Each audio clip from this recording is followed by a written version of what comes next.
আসসালামু আলাইকুম গাইজ, আজকে রান্না করবো হচ্ছে কুমড়ার বড়ি দিয়ে, তারপর হচ্ছে পালং শাক দিয়ে, আলু, তারপর হচ্ছে কফি আর হচ্ছে তেলাপিয়া মাছ দিয়ে রান্না করব।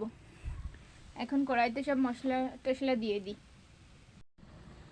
এইখানে সব মশলাপাতি দিয়ে দিছি। এখানে হচ্ছে পেঁয়াজ বাটা, রসুন বাটা, জিরা বাটা, তারপর হচ্ছে লবণ, হলুদ, মরিচ এগুলো দিয়ে দিছি।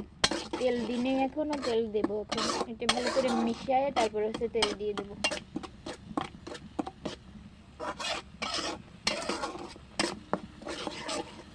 এখন তেল দিয়ে দেব।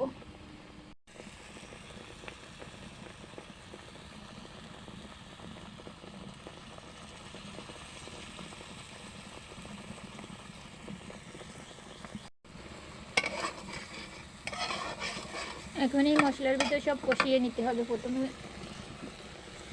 কুমড়োর বড়ি দিয়ে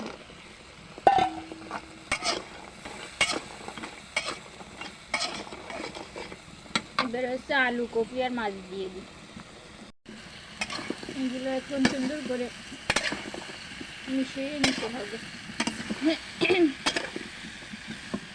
মিশিয়ে নিয়ে তারপর হচ্ছে একটু হালকা একটু কষানোর পানি দিয়ে দেবো।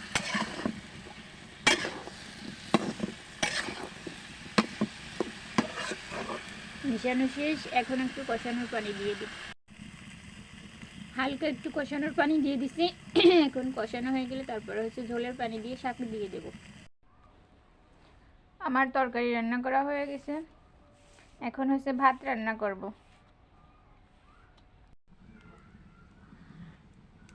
এখন ভাত রান্না করতেছি, হাঁড়িতে রান্না করতেছি আজকে। এইখানে আমার ভাত রান্না করা হয়ে গেছে।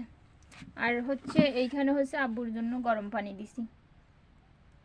আব্বুর মাজায় ব্যথা, তো এই জন্য হচ্ছে গরম পানি দিয়ে গোসল করে। পানি তো ভালো পড়া পড়তেছে।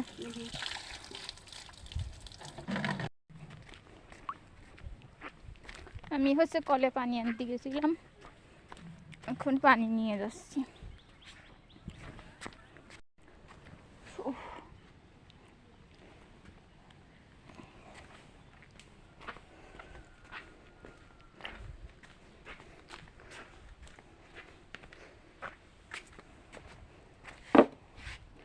এখানে থাকতে লাগুক, আমি বোতল নিয়ে আসি। আমি এখন দুপুরের খাবার খাই। একটা মাথা নিই।